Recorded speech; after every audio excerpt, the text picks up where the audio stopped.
but he's just like, I want you to know that God has so much abundance waiting on you in your future, you know, once you step into it, like so much abundance and prosperity. And Right. I'm like, where? I feel so burdened by looking Right. for cash right now, just like with that scarcity mindset. Because at that point I was just like teaching. I was doing Uber Eats and all of that. And Mm-hmm. the scarcity mindset, I was like, it just sounds like too much. But that kind of added into like, what am I actually supposed to do? And like, where is this coming from?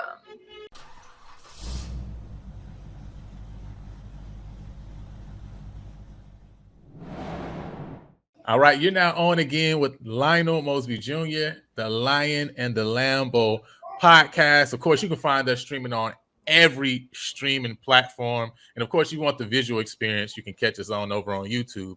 And today, man, I already know that I'm about to learn a lot, right? So you about to feel how it feels when I'm someplace and I'm trying to get some information, because I'm gonna be asking a lot of questions today, because I got Miss Netta Dowdell on today, the founder, the owner of Beyond E-Commerce. I actually really love that name, right? You know what I'm saying? How did you come up with the name Beyond E-Commerce?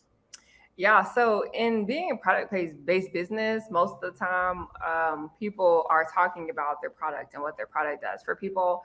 But for me, it's much more than what the product does or how it services people. It's the impact that it makes on Yes. people and how these products really become like cultural icons for us.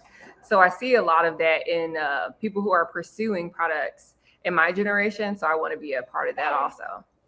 Wow, that's dope. I love it, right? I love how, we go to more depth, right? It's about the Yes. impact that the product has on the individual that's selling, but also guess what? The individuals who are also receiving and using that product, right? So that's awesome. We here at the Lion and Lambo, we love the word impact. It's all about Yes. the impact, you know what I mean? And so we definitely want to get into some of the impact that you've had and experienced in your story, your journey in entrepreneurship.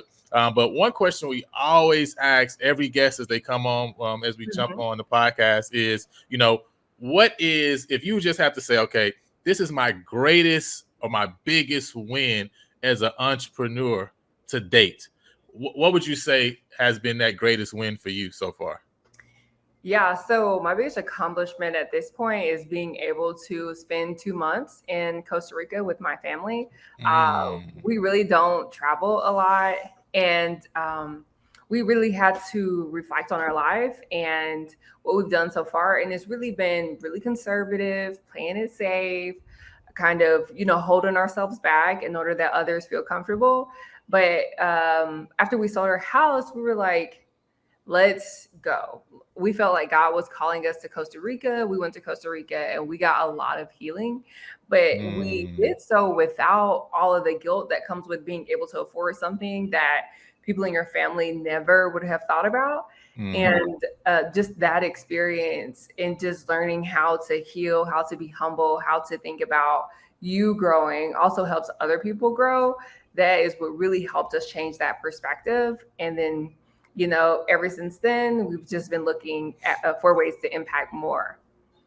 Wow, that's really awesome to be able to go away for two whole months. Two Yes. months, not 2 weeks. Two Yes. months. Okay. Yeah. That's awesome, right? I remember reading this book called A 4 Hour Work Week. And I mean, it just like literally like blew my mind to realize that okay, you can have, location freedom, as Yes. well. Not just simply like a financial freedom, but even a location Right. freedom.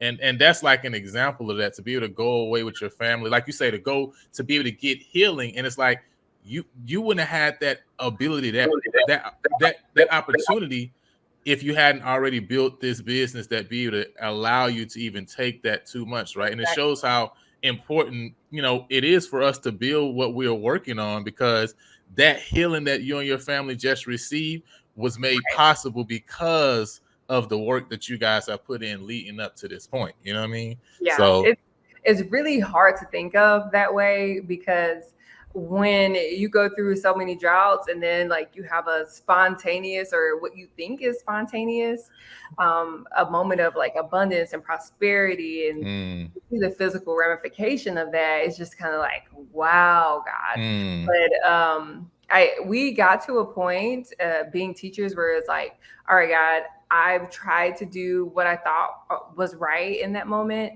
and I've tried to do it my way, and I'm done. We just gave mm, up, and we were just like, look, we feel like we're being called to Costa Rica.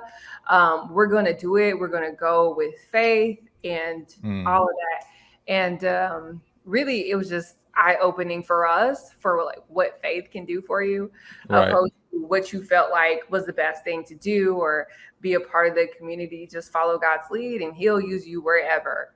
Hey, that's facts. Amen. That is so Yeah. true. And I love that. I love hearing these stories, and that's why, we titled this biblical entrepreneurship, right? Because at the end of the day, and I had a guest come on and they made the point that God should be your business partner. I just love that, right? Because Yes. that's the reality, right? We're working hand in hand with him because what we're doing is it's a part of the purpose that he has for our life. You know what I Right. mean? And so when we hear that voice, like you say, right, and we know we've been building that relationship with him along the way, and we hear him say, "Hey, it's time for you to go here because I need you to go impact somebody there," right? Right. It's awesome that we're able to get up and to do that, right? And that's the type Yeah. of that I feel like. What kind of mindset change though had you had to have over the years? Because not only did that you have to have a mindset change in regards to your business, but also in your spiritual and personal relationship with God as well, right? There had to be a mindset shift. So can you kind of maybe talk about kind of that shift that you saw in yourself and your family over the last couple of years that put you in a position to make that decision? Yeah, so we actually started with small steps. I had a friend that kept on telling me about Dave Ramsey, and I guess we would call his a podcast, but he started so long ago, it was radio. But he has a podcast, radio, all of that, or whatever. And we were trying to figure out ways to pay down our debt and kind of get Mm, ahead in life. So we really used him as a stepping stone. But after that was like in 2018. After doing like 3 years of that, really for me, I was like, we want to have something that is of abundance. And I mm, know after I pay off all of my debt, I'm going to have nothing.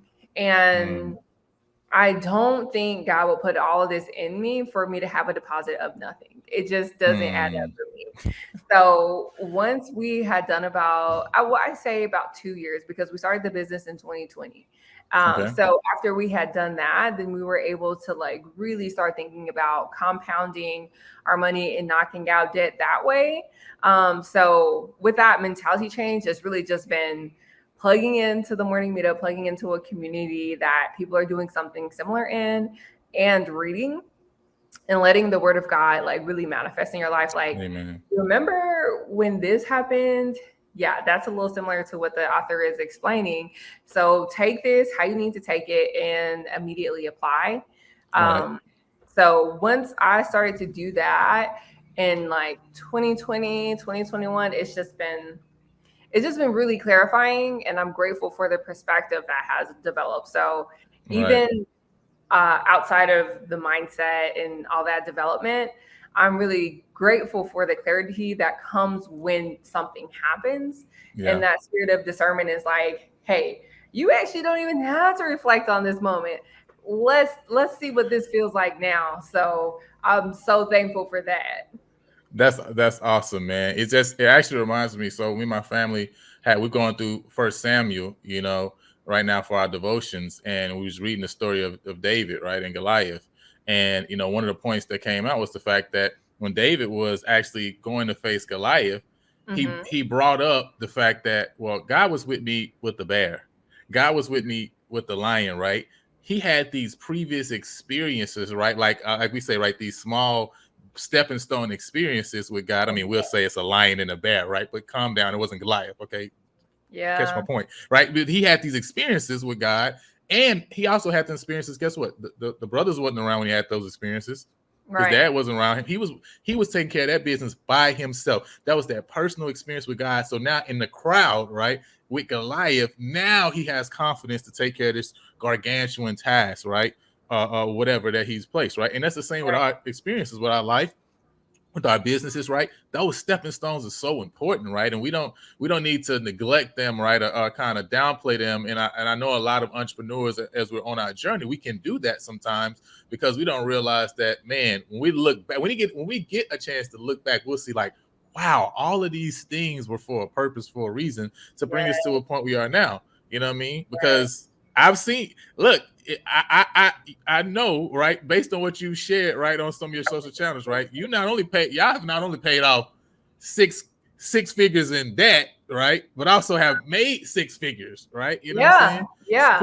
So this is success, you know what I mean? And Yeah. so, but that didn't start. It didn't start like that, I'm sure, right? You know what I mean? Like Yeah. you say, right? It was a process. You know what I Yeah. mean? So, You definitely have to gauge your risk level and start with dip your toe in a little bit.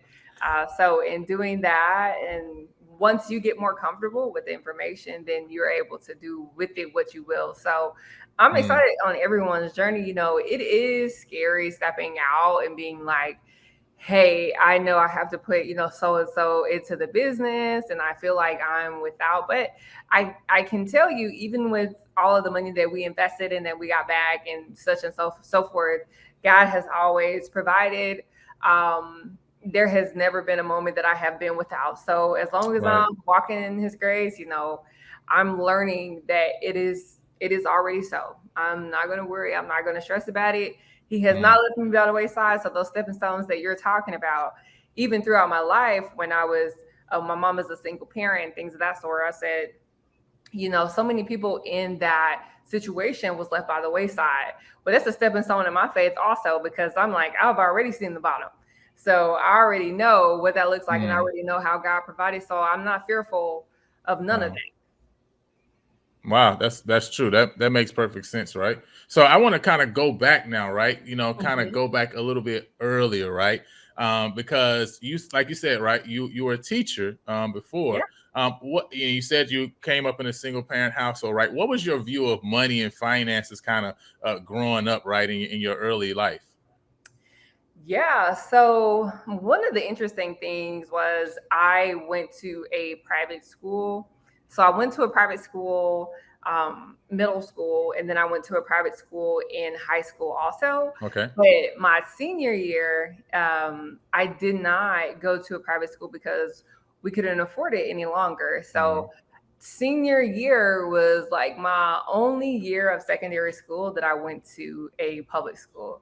And it mm, was a completely different reality. So that was one of my early experiences with money. It's just like the resources, the amount of people that you have in your class, mm, what the expectations of people that people have for you to do is like completely different. all right.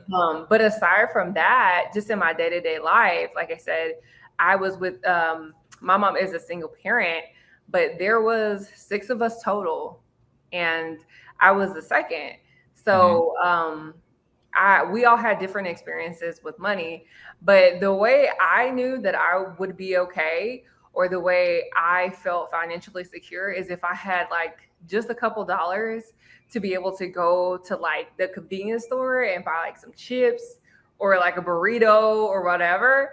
Because my friend from my private school, like I'm still good friends with her to this mm, day. Um, if I would go and hang out with her and her family, I'd be like, oh my gosh, I have $5. You know how many bag of chips I could get? Like that was money to me. Like I had right.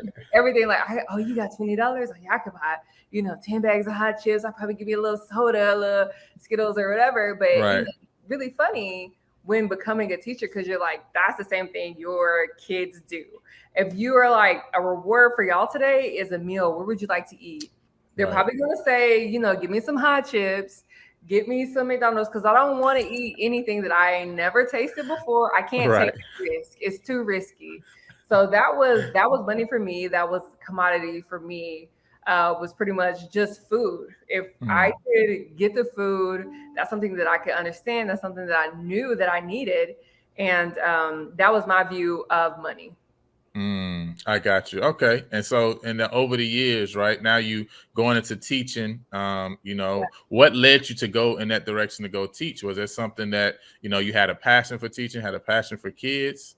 I wouldn't say necessarily. When I became a school teacher, it was because my mom worked in the school system and I saw the Okay. impact that she had on other people. And really, in that point of my life, it was either become a teacher or go into sales and marketing. Mm-hmm. And I feel like sales and marketing is what God really called me to do, but I wasn't developed emotionally enough. I wasn't Mm, emotionally mature.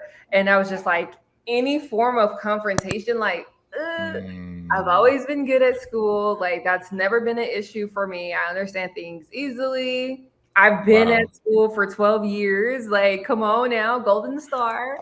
Um, but when that happened, I was like, yeah, that makes total sense. And then going and doing that, uh, that's just something that I kind of fell into out of Mm. complacency, really. That's what I was going to ask, right? Because Yeah. I was going to say, like, you're making that statement saying, I feel God was called me, right? Obviously into Yeah. sales and marketing. That's where you have been brought back around to. Yes. But at that moment, you chose what was convenient, right, or comfortable, right? What? So I mean, what was it that made you be ready to then break out of that comfort zone that you were in, right, and take a leap into entrepreneurship? Yeah. So I just one of the things I really didn't like about the debt free journey is just like they encourage work, work, work. Like you work. I did like Uber Eats. I did all these things like trying to pay it off, and it was just so much. Like you're doing Uber Eats to pay off of $50,000. You'll be there forever. So Forever and a day, yes. definitely. So I just felt like I was I was running and still not getting any progress. I was like doing extra programs with the school. I was like trying other side hustles and stuff, and my focus was really spread. So then Mm, I ended up actually having a mental breakdown. And then mm, I told my husband, like with COVID and everything, I can't do it anymore. mm, Like, I feel like I will be spiritually broken if I keep on trying to force something that is clearly not my calling. Like, mm, and just trying to chase the numbers is just like the worst thing you could ever do, is something that I learned. But after having that mental breakdown, I ended up quitting my job. It was like during the summer, so we were already out in session. And just really spent a couple months like really really praying and looking for clarity and seeking. So I forgot which verse it was, but I literally just mhm, got in my prayer closet and I was just like praying the same verse and praying the same verse, and I was just like, I'm just gonna leave it's already written. And I went to watch a couple of things on YouTube. I had been into mhm. YouTube and personal development, and here comes David Shands. So I joined the morning meetup, and it's really been like direction and clarity since then. It Mhm. ended up moving out here. So it's just been Wow. a crazy couple of months. And you say moving out here, you're talking about to Atlanta. Yes. Okay. And where were you guys coming from? Dallas, Texas. So we sold the Oh, house in Dallas, Texas. Yeah. okay. This coming from the dirty D. Okay, I got Yes. you. So Yes. yes, I'm out in Houston, Texas. So I understand, right? We were right down the street. Okay, that makes sense, right? Yes. Yes. So that's so interesting though, because I was in that life, right? I understand that life too, right? That Uber The rat Eats, that race.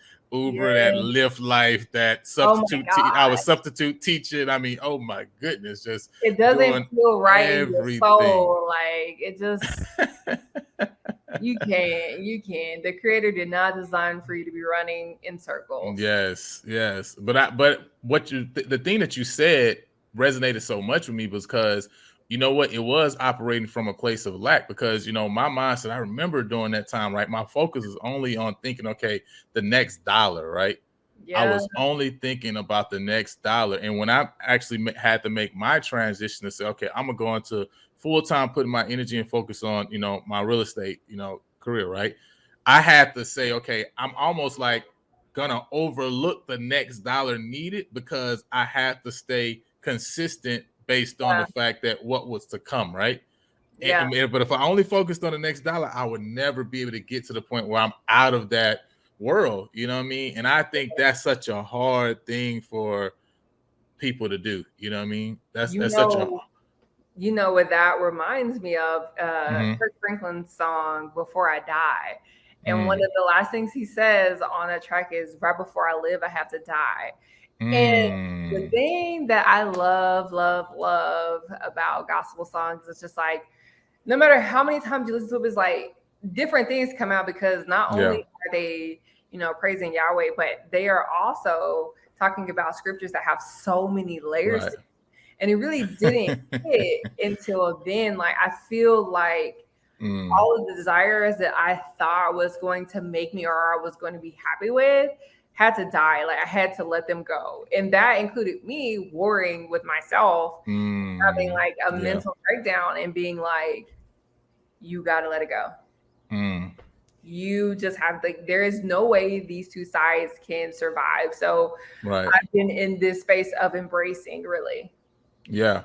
Yeah. And then, as you see, right, when you make that first step, then now you see all that is to come after it. Yeah. And I mean, for me, it's the same thing. I remember, sitting down because that when I first left my job with the Texas Department of Agriculture, that whole first year going from, being consistent with a paycheck. And I remember it was like, man, God got me. God take care of me, right? I Yeah. know that's who pays me, right? Really, TDA don't pay me. God pays me.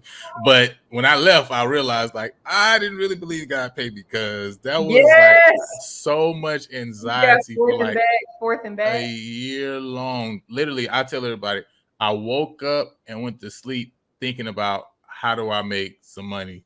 You know what I mean? Yeah. That's the only thing that's on my brain. And I remember having to come, and I'm trying to remember, I think it was Psalms 104 where it talks about, it said God feeds the sparrows and he calls the young lions, right, to their prey. And I was just thinking like the ravens, they have to go and gather the food, but it says that God provides it. Same thing with the lions. They roar after their prey, but it's saying that God provides it. If he Yeah. provides it for them, he also provides. It doesn't mean they don't have to work because they have to go gather it. But I have to understand that God is going to take care. Like it's like you have a father who you keep going back and saying, you have a child, right? You know what I'm saying? And so it's like your child coming and keeps saying, like, Mommy, are you going to feed me today? Mommy, are you going to feed me today? And it's like, that's how I was treating God. Because it's almost like, does God not know that I have Right. these Right. needs? Right. I'm treating like I don't even believe that he's going to take care of me. And so, but it was that process that I had to go through to really put my full Absolutely. trust Absolutely. in God as an entrepreneur, you know what I'm saying, to know that God is really, so I love it because it really helps with that faith journey that you're on as well, right? You know what I'm saying? And it's such a blessing, definitely such a blessing. So okay, so you guys paid off, you know what I'm saying, work to scrounge up to pay off, right, this debt. You started, the business in 2020, you said, right, during the pandemic, like I can't do this other stuff no more. COVID going around in the first place. I ain't trying to touch nobody get in my car, okay? Yeah. Right. So now that you switch and say, okay, I need to focus on something else. How did you land on e-commerce? So in the actual group, this is how I know God will use like whatever you are dealing with to Right. get you where you need to be. But in the actual group, one of the members had posted about his like e-commerce and reselling journey. He was also previously a teacher, and so Okay. was his wife. So my husband actually seen it and he looked into it and got into one of their courses, and he was like, let's do this. We can totally do this, because we had been thinking about like franchising out, doing food, like my husband cooks and all that. But those ideas don't really mean anything until they're actually, executed on. They don't bring in any revenue. But once we got into that and we started actually shopping around, going to Walmart's, Targets, and all that, and getting a little bit of profit back, we were like, Okay, we can actually. So we started with a little. We started with like $500, and we were just like, Mm, we actually don't buy anything right now that's like $500, maybe a couch or something. But with that, we were just like, we're going to try because a loss of $500 trying to walk toward your purpose. It's just it's a worthy investment. So since then, we've just been chugging along. mm. So you had this person, right, that had a similar background, similar story. You saw Yeah, what they were doing, and you're like, okay, I think we could do something similar. right. Did you kind of did you talk to them about like what they were doing, or did you just kind of see it and just say, okay, let's go out and just try to duplicate what we seen? Yeah, so they had a couple of videos on YouTube actually, just like walking people through the process. Gotcha. So in seeing that, we purchased a couple things just like for a little more clarity, and then we just went out there and really like bought what we needed to and executed. So it's not Mm, necessarily a model that that we follow at this point because where you start is not where you end up. right. But thankful for that. Yeah. Right. Okay, I got you. I understand now. So then was this that you guys going into the actual stores, into the actual Yeah. targets I heard you mention, and then you're taking that and then you're reselling it where? Where were you reselling it at? Was that like Amazon at We're the yeah, we were reselling it on Amazon. I actually remember seeing somebody do that. I can't remember. I think it was a YouTube video, maybe an ad or something. And I saw Yeah, the guy go. He was talking about, oh, you go in, you can scan Amazon to show you the yep, resale price. So this is like what you're talking about. yeah, that is exactly that. Wow. It's nothing that I manufacture in my garage or anything. It's somebody else Mm, has already done the work. I go in, catch the market while it's hot, and cash in on it and keep it moving. wow. Okay. Wow, that is very cool. So now you started there and you started building though. And now you have these kind of two arms, I guess we'll say, right? Because when we kind of had the brief discussion before, you were talking about how you use Walmart, which was crazy to me because I'm like, Yeah, Walmart does that. yeah. Target You know what I'm Target saying? does also, but Oh wow! Oh my goodness! So okay, so that made me have a question, right? Of how did you come to land and say, okay, I'm going to focus on these two particular companies, right? To do what I'm doing with, right? Why not? Why not Target? Why not? Other companies? Because I'm sure there has to be others out there as yeah, well, right? So Shopify, so all of what? that. Yeah. Right. What made you guys land on okay, these two companies are the ones we're gonna work with to continue to build what we started? Yeah, well, mostly because we got into a partnership and it was Mm, like this guy off of Clubhouse. We got into a partnership. His expertise was in Amazon and Walmart. So with mm, that information, we used that, we trusted him and we went forward. That partnership actually did not work out and it ended up dissolving. But I'm taking lessons in every step. right. Because I'm sure like every business owner has that bad partnership story. I Yeah, said that's it how it goes. clearly, but yeah, that was just based on like his expertise. So we had the Walmart marketplace information, and we just Hmm. dove right in, even after we dissolved it. Mm. Okay, gotcha. So that connection with that individual because of what they were doing is kind of what led you into that direction. Okay, Right, so how do you? Hey, I know you've been watching this episode, and I know you've been wondering, like, how can I impact the world as a biblical entrepreneur? Well, one way that you can impact the world as a biblical entrepreneur is to wear the uniform of biblical entrepreneurs. Right? Look, we have designs for both men and women so that they can actually wear what they are and what they are becoming. So if you are a biblical entrepreneur, visit www.lionelmosby.com. That's www.lionelmosby.com so you can get the merch that proves that you are about impacting the world. Let's get back to the episode. What is the process for somebody if they saying, okay, like I'm looking to get on e-commerce, right? Because for example, for me, like I was telling you before, right, I got the Shopify store. You know what I'm saying? Shopify store doing numbers, you know what I'm saying? It's normally Yeah. zero, you know what I mean? That's the numbers it's doing. You know what I mean? I So feel you. so you know, and you would kind of tell me like, you know, there's a better way, right? You know what I'm saying? Come to the light. Absolutely, yeah. As far as getting started Mhm. with making money online, right? In e-commerce. Right, And then you being able to move into something different, right? Instead of focusing on maybe starting out trying to build this right. brand that you have to put way more dollars into, way more funds into. You use the resale aspect of e-commerce in order to build your revenue, and then go out and try to and then work on building that brand, right? So can you kind of maybe flesh that out a little bit more, right? You know. Yeah. So what I learned in my process that starting with $500 is absolutely good because the people that really don't want to invest, they're not going to put a couple $100 into it. They're just not. And then the people that want to do more, they're thinking thousands and thousands of dollars. So like really $500 is a good middle, especially to start. Mm, And with that, we started with $500, but with that same $500 in reselling, you can get to learn the market, what your consumer is looking for, their consumer behaviors, the type of things that they're looking for in particular brands. And as you are selling month to month, mm-hmm, you're going to start getting more data. You're going to start understanding the marketplace a lot more. So then, with that information, you can grow that $500 to $3,000 in 1 year.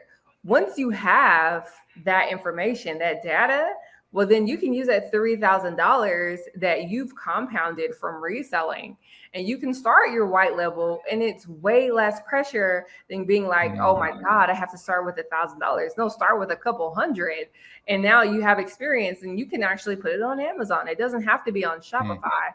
But just understanding one marketplace and being able to translate those words, because they might not be the same words, but they're pretty similar in all actuality. So learning the step-by-step process to grow your money within that year and then use that thousands of dollars to do whatever. I think everybody needs to start, use mm-hmm, the skills that could be literally applicable to any business ever, and then go and spread your wings. But I think people get too caught up in it has to look this way. mm-hmm. God will take you there. It just, all he needs you to do is just take that first step. Just take the first step with whoever you choose. Right. I think that's the toughest part, you know, it's because people, you know, we have a thought process in our mind of, okay, how we want this thing to look, how we want this product to be, right? And if we don't have that money to invest in it, right, it kind of makes people paralyzed and they literally don't start at all. And I guess what you're saying is like you actually have a way to actually start to generate the revenue you need to go do this that you want to do, without also sinking all this money into something that you haven't have no information of, no background data, no research, Exactly. right? You kind of just shooting out there in the dark. And I thought that made perfect sense, right? You know what I Yeah. mean? Especially just to bring in some different revenue from online. I like how you even stated it, right? You know what I'm saying? To find and to fund, right, your purpose, right? You know what I'm saying? Because this may not Right. necessarily be that this is the thing, but this Right. can bring in the revenue to actually go do the thing. So, Right. you know, Because I thought that was really cool. even like when we think about this podcast, it's like I expected this podcast to be like, oh, well, not necessarily your podcast, but podcasting Mhm. in general. I expected it to be like, oh, I'm gonna have good conversations, I'm gonna Right. learn, whatever. But honestly, the people that I've met and that I've had conversations with, I have learned so much from them. There is not a Mm, person that I haven't interviewed that I haven't like purchased something from. I'm learning how to be, a good host, sending items and things of that sort. So I'm like, oh my gosh, this is like a whole experience that we're talking about. And people, the products that sell really well, they have good experiences. People open up the mm, package and it's just like, oh, mm, this is nice. And, things like that. So I'm just like, this podcast is everything that I didn't want to do, but I needed to do. So I'm like, mm, okay, God, because I don't even want to get in a tangent where like I felt so much resentment in the church because every single time like some traveling pastor or something would come in, they'd be like, you're supposed to be an evangelist. I can see it in you. And I'm like, I don't want to be an evangelist. Like every time somebody would come to church, they just, wait, let me just prophesy over you. No. But also one of the times that really caused my mental breakdown also was I was like, I wouldn't say new in like Dallas, Texas, but I was like trying around different barbers for my son. And it was just the first time like we had been there.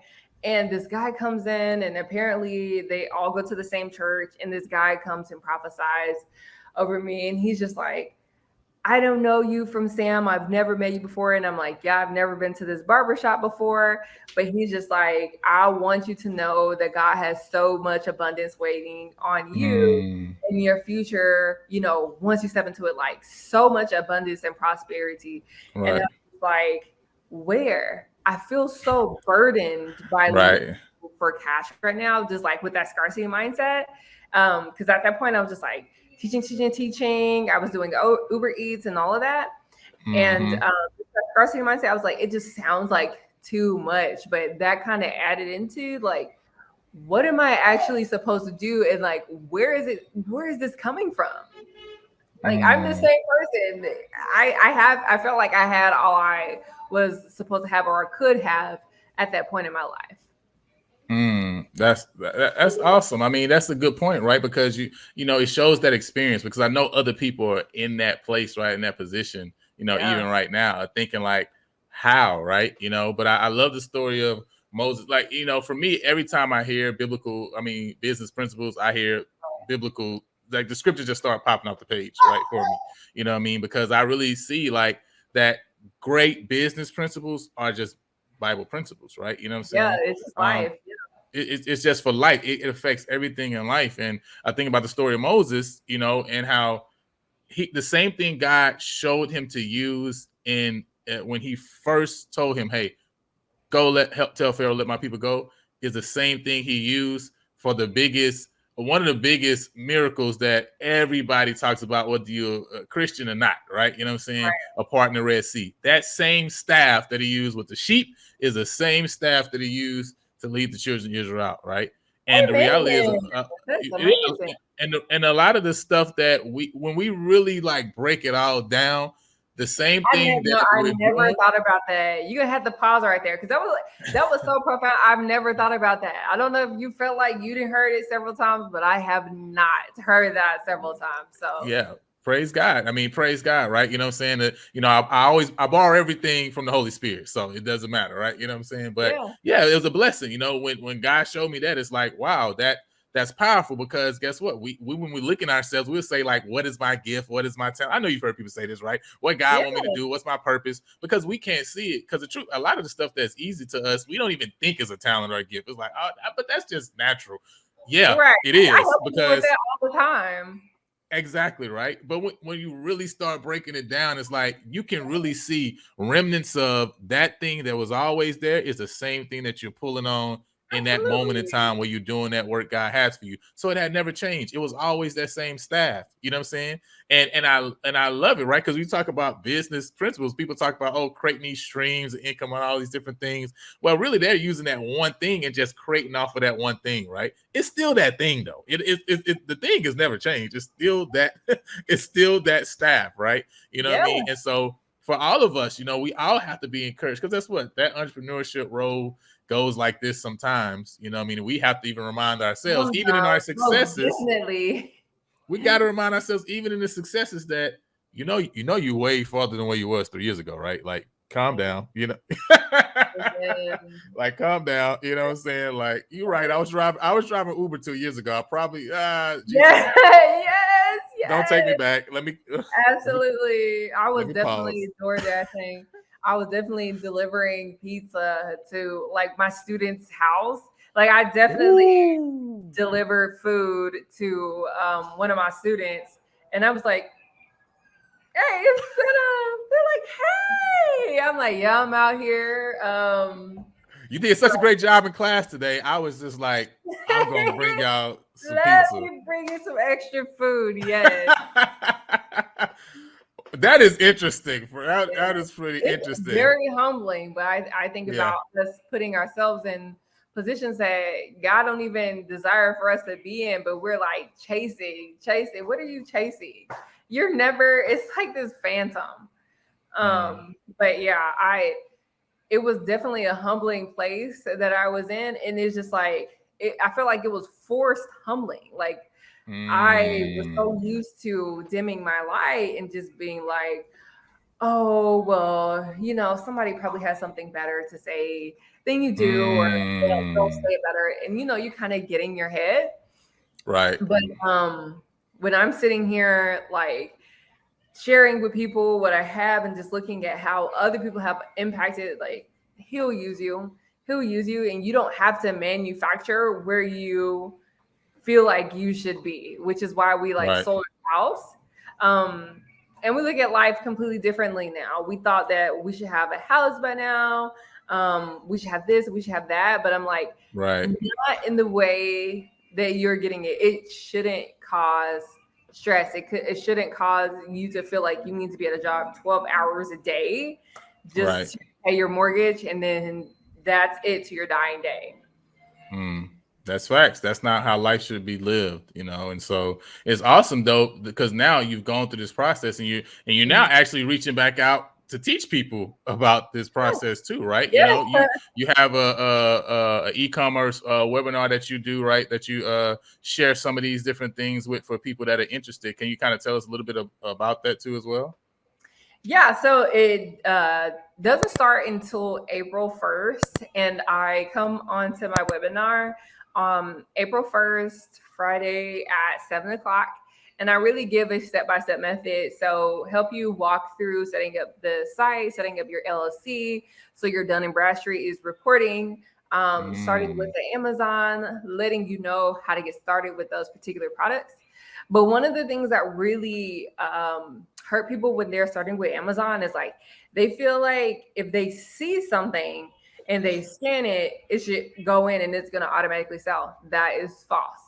I've definitely bought a couple things and they've been there for a couple minutes. So you need to know how to scan the data, the information, the analytics that we were talking about before, so you know which items that you could choose and it sells through faster. So you have that cash to recoup and continue growing into that $1,000. And then, I think with $1,000, you can start almost any business. You can start a boutique, you can start, a candle business, you can start a skate store, whatever. That's a good amount for inventory. So I really just want to give people the steps to get started, see what a real functional business looks like, put some work in, and then have that confidence from that execution. I mean, like, hey, I actually made a couple thousand by myself. So I can go in this industry and translate those skills and, do what I want. So using those couple $100, the person can make that money, right? Flip that in order to then be able to set up an actual online boutique that they're then selling a particular product or line of products. That's kind of the step one and step two. Is that kind of what you're saying? Is that what I'm hearing? Yeah, so it's different products. So the one that I'm starting in April is just really just getting you started and for you to see the step-by-step process. So we have a planner, I have Q&As and things of that sort that is going to give you that step-by-step just to get started. And then as this webinar is continuing and I'm helping more people, then I'm going to extend it to private label or white label, which is what I'm hoping that you grow to, because the profit margins are extremely different. So are you also doing resale and white labeling as well? Yeah. So in our business, we do wholesaling, we do reselling or online arbitrage, and then we also do private label. So we have those three. We understand the profit margins in all of them. I think all of them are beneficial because at the end of the day, you want to have something that people are going to pay extra for, give you that money, and then you can work toward your purpose, which I feel like my purpose is creating really good products that speak to people and create a really good experience around it. So that's speaking to I think I'm in the place that I need to be in my life right now. So yeah, I'm excited for that stair step, but we only have the first step right now. Okay, that makes sense, right? And that's what you're focusing on helping people with is Right. that first step, which is great, right? Because I think Yeah. that's where everybody's going to start anyway, right? You know what I'm Yeah. saying? So in my mind, I'm thinking like, okay, what kind of time commitment, right, is this Mhm. going to be for me, right? To say, okay, you know, right now I'm working this 9 to 5 job, or maybe I have just moved to a different job, a different position, but this is something that can supplement, my income to actually bring in the funds, like you're saying. We need to start this thing I want to start. But what kind of time commitment, right? You always told us that I don't need that much money to start it off, right? Yeah. $500 would be great. But what kind of time is it going to take for me to understand, the research on these different products, to know exactly what I should be buying from these stores to be Right. reselling? Like, what kind of my first question, like, what's the time commitment involved, right? Because it seems like, man, like, am I gonna be at the store all day shopping? Because I prefer to go in the Yep. store, grab my shirt if it's there. This is my process. I'm gonna go. My wife give me a list. I get what's Yep. on the list. Okay. My wife, she gonna go in there. She gonna get all the stuff that's on the list and three times more of whatever is not on the list, right? So we got different processes, right? If so, for me, if I go there for this product, it ain't there, I am go home. You know what I mean? Right. So now when I'm hearing this, I'm like, am I gonna be in the store for 3 hours all day? You know what I mean? So Yeah. I'm just trying to figure out what the process looks like time wise. Gotcha. So we started out, that's retail arbitrage, and we did start out scanning shelves at Big Lots and Walmart and all of that. But that's not, I don't feel like that's a good starting point. Again, that was one of our mentors, how they started, and that's how they've continued their business. But that's not how we run our business at this point. So at this point, we do online arbitrage. We don't keep inventory. The only inventory that we see are the returns that are going back to who we bought them from, our wholesalers. Whoa. That's the word. Online arbitrage. Okay, Yeah. that's completely different than I was thinking.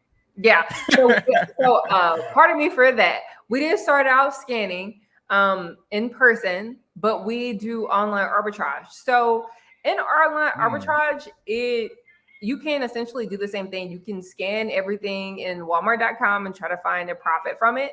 But what we suggest is for you to buy an OA list, which it's a list that's like $20 a month, and people have already vetted those products, how well they have sold, what the volume in which people are buying them in, and what's a good conservative amount for you to buy and get that back within 4 to 6 weeks.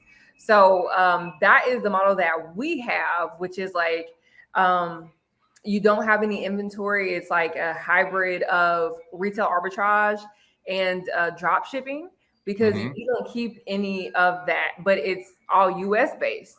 So they tell you where to buy the information, you send it into Amazon, and you're not shopping all day for that. They say, for this item right now, the split is 30%. This item right here is 20%. Buy 10 of these, your 500 is gone, and you wait. And the time is also going to depend on how much you want to invest. So if you start out with 500 the first month, you get it back and you're like, holy crap, this is easy. Next I'm going to put in a little more. That's completely going to depend on what you should do. But I'm going to say what we always suggest is that when people buy, they buy wide and not deep. Don't buy 100 of the same item and be like, oh, I know this is going to sell. You need to buy maybe 20 of 5 items, or 10 of 10 items, so you can see that kind of up and down, and you have a little more security in that. So what if I sell the first 20 and they just pop off? Like, I don't go back and get 100, because it's really hard. But okay. I would I'm say listening to you. I'm listening to y'all. Y'all know what y'all doing. Yeah. You know what I'm saying?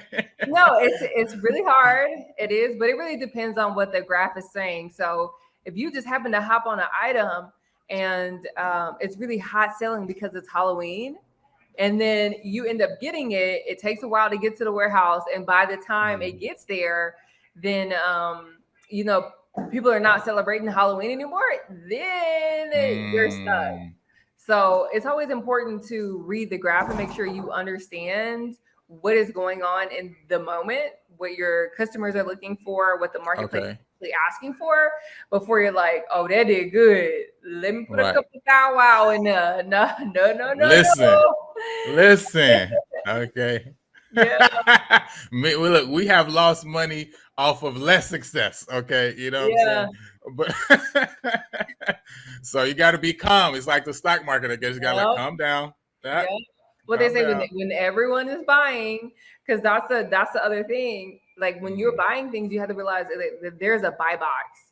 So there's like 10 people competing to be on that first page that customers see when they open up that page.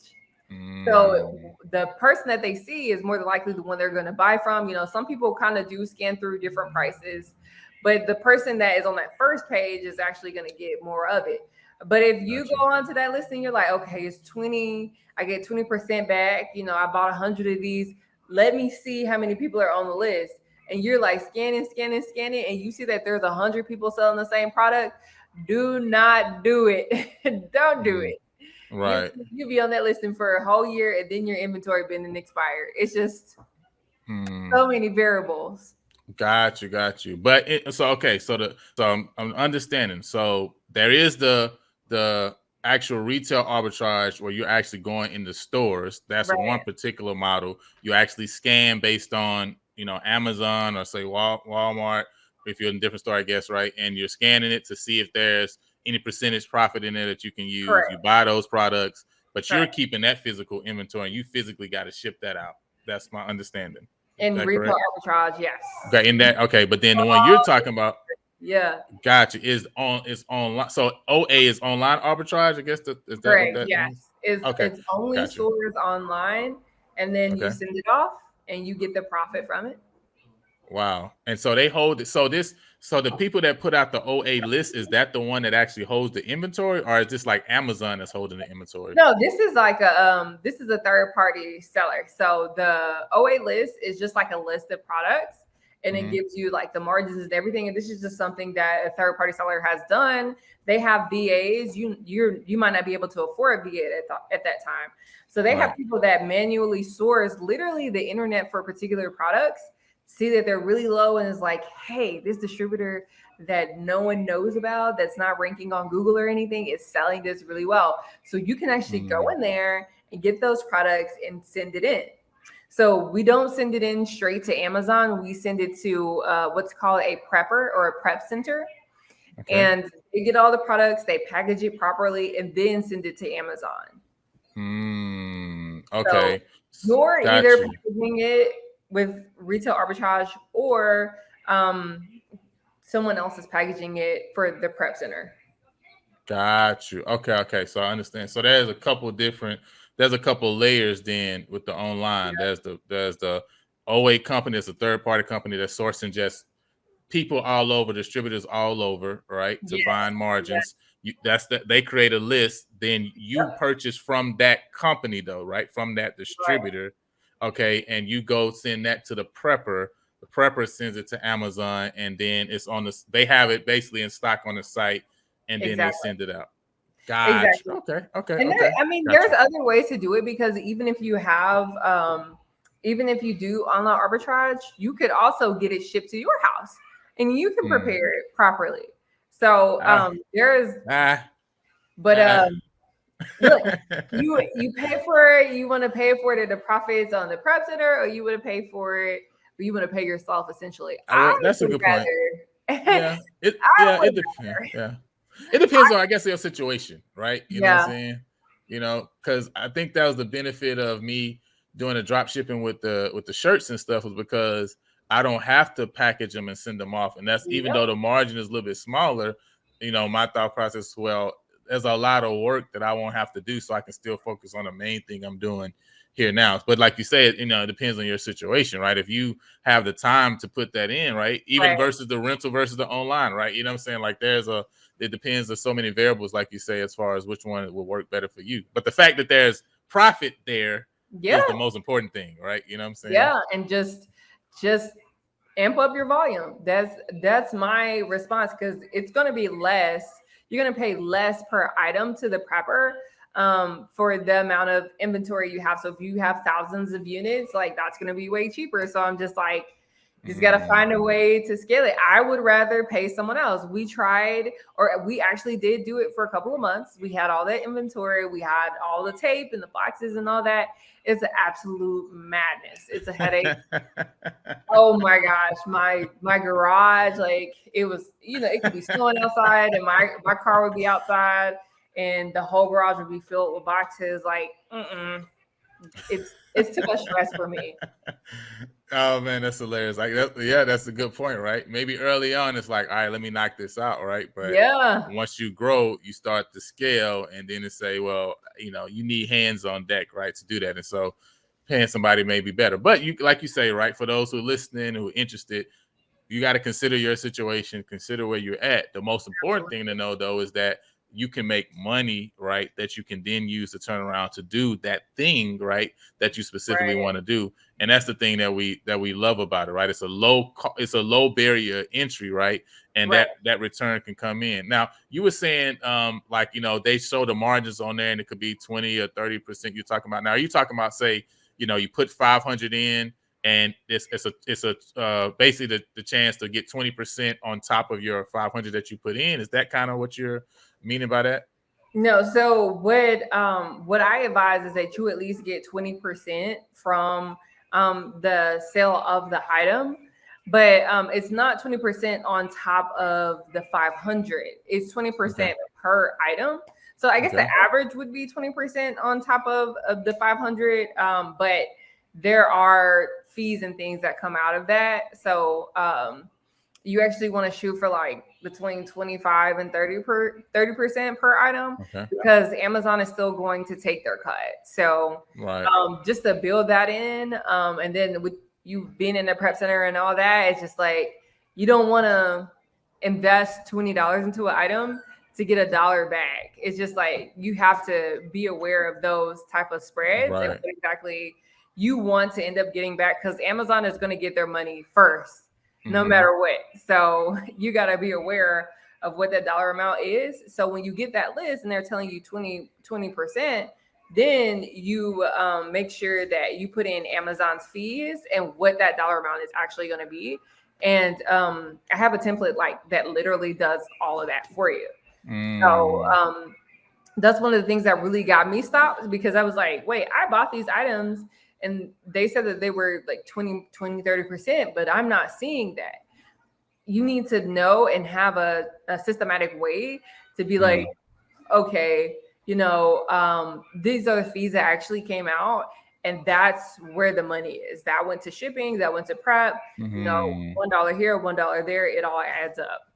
Right. I got you. Okay, that makes sense. So then for this $500, I mean, I guess it, obviously depends on the products, right? But maybe on an average, right? How many products does that normally get you for a person that's just starting off?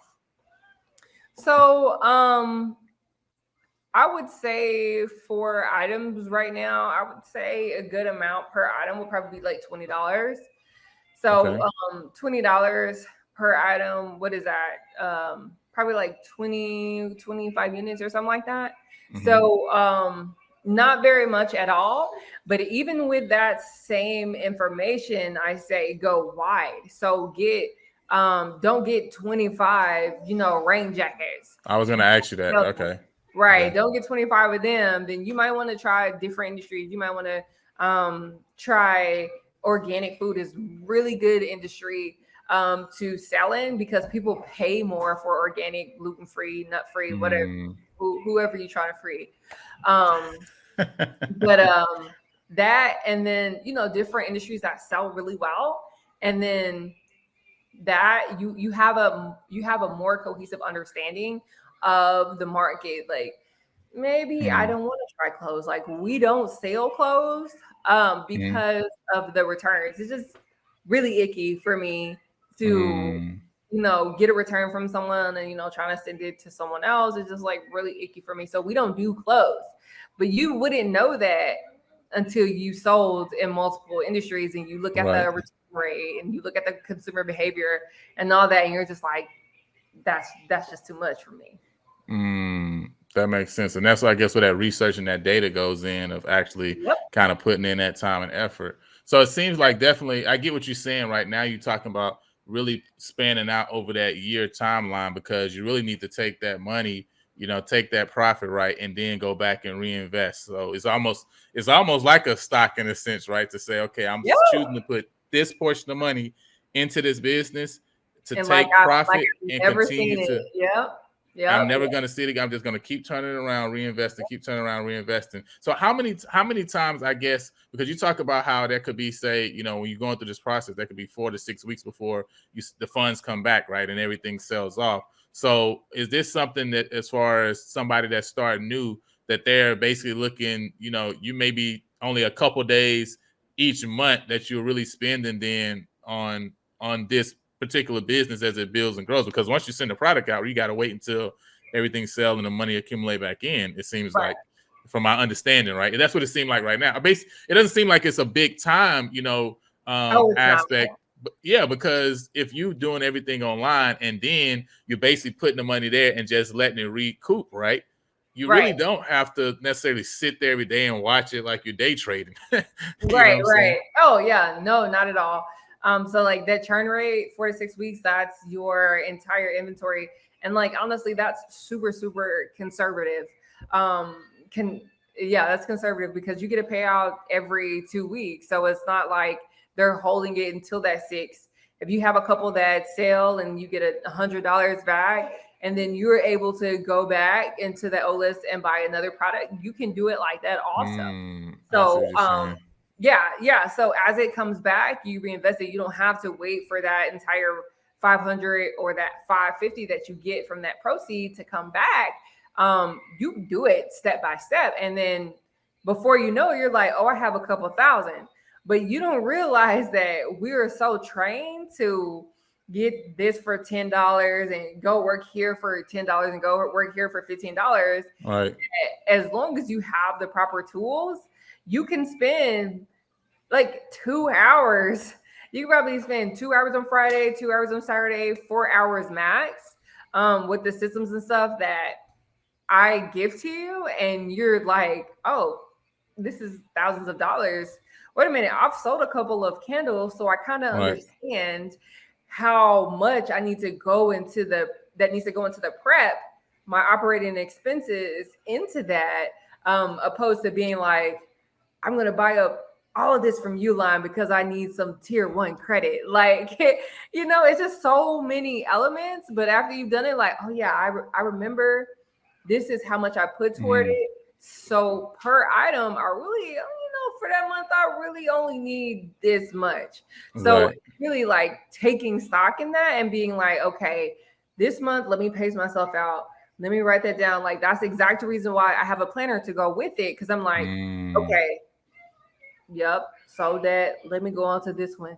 Well, maybe, this didn't really work. So notating that, knowing how to spread it out and everything, because by the time you make it to 12 months and you use our SOPs and all that, you're going to be able to have a model that you can also cater to whatever industry you want to get into and sell that.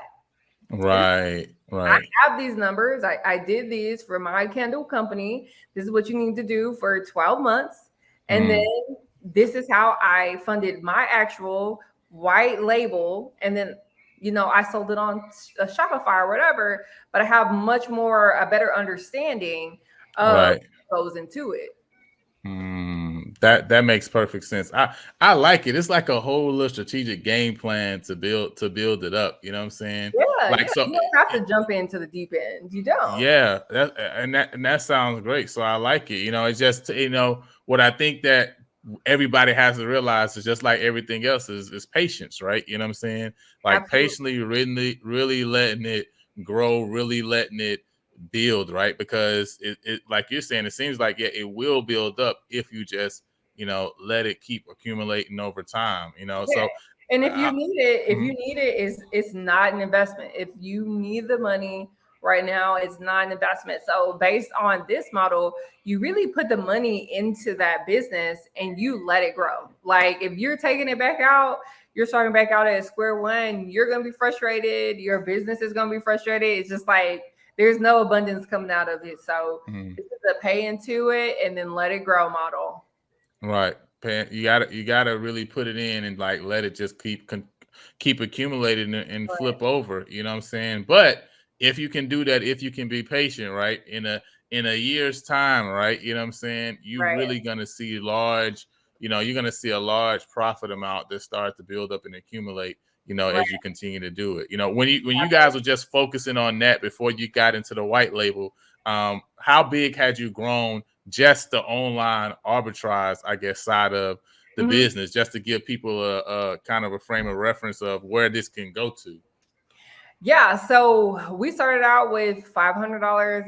That next month we invested a couple grand, but at the end of the year, our sales were around 300,000 in online arbitrage. So that is between Walmart and Amazon. That's crazy. First of all, yeah, wow. Yeah, that's crazy. Okay, so you guys, right? All your listeners out there, right? If y'all checking this out, I know that you want to go in this direction. I know that your idea, your thought process may be something completely different. And you're literally just trying to figure out, man, how do I get the money for thus and so, right? Literally, this is something that's being placed in front of us that actually has the potential to actually do exactly that for us. And not only does it have the potential, not only is it there, you can do it, but you also got somebody who has actually already done it, who is setting up systems so that it can be easier for you to go about it, right? And so April 1st, you guys need to lock in. You guys need to check it out. And I'm sure, if you missed the April 1st one, I'm pretty sure you guys are going to still have some more opportunities for people to jump on for too as well, right? So don't trip if you missed it, right? If you're watching this after April 1st, just lock in, right? All the information is going to be in the description of the video. In the description, if you're listening on Apple or Amazon Music, wherever you're listening to it, it'll be in that description as well. So you can check that out, click that link, lock in with Netta, right? And actually be able to jump on to find out more about what she has that's so valuable for so many entrepreneurs, because guess what? It can literally help to fund something else that you're trying to do, man. So, man, Netta, I really appreciate you for coming in, locking in with us over here. Absolutely. Man, it was such a blessing.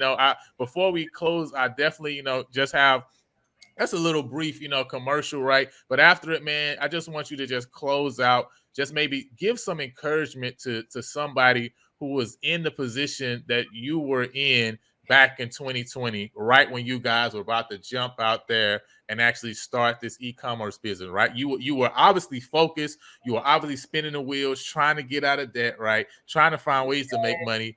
But it's like you really didn't. You know who the person you're talking to, right? Just give that individual some encouragement just as we close out. But before we do that, man, and we'll allow Netta to close out, I just want to tell you guys about our challenge that we have coming up. It's the Engineer Your Vision Challenge. The Engineer Your Vision Challenge. If it's one thing that I've seen and realized over my years being an entrepreneur, having so many conversations with entrepreneurs, what I realized is at the end of the day, a lot of times we actually have no direction. We literally don't know where we're going. And that's why we can't get anywhere. That's why we can't get anything done. That's why we can't accomplish this big goal, this big purpose that we have in our life, right? But guess what? The scripture tells us, write the vision, make it plain that he may run that reads it. And as soon as we get a clear, defined vision, we'll actually be able to actually engineer a plan step by step so that you can accomplish that thing that God has placed on your heart. So if that's you, if you hear this, man, that's me. That's the position I'm in. Like, I'm spinning the wheels, right? I'm like Lionel used to be. I'm like Netta used to be.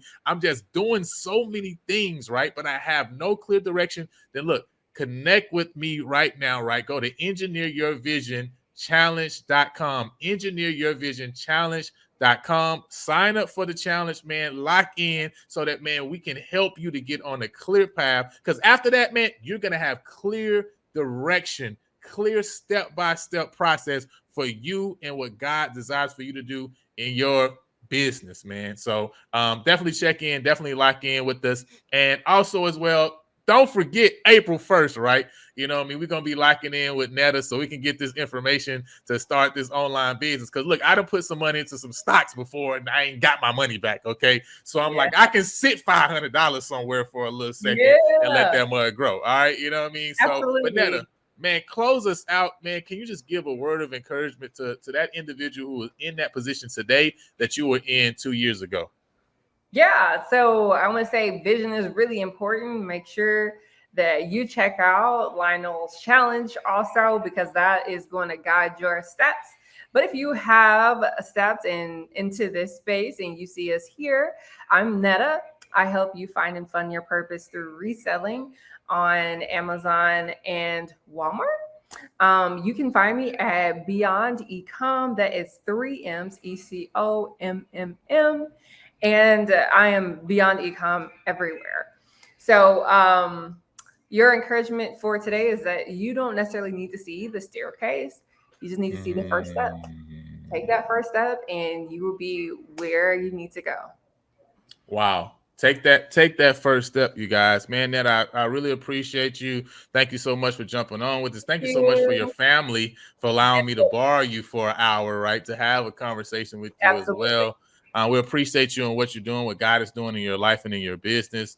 And like we say here, man, it's the Lion and Lambo podcast where we discuss biblical entrepreneurship, impact, and true success. We believe, right, that every business is a ministry. And when you serve people through your product and your service, you are truly successful. So don't just hear this information. Go out and impact the world. We'll see y'all later.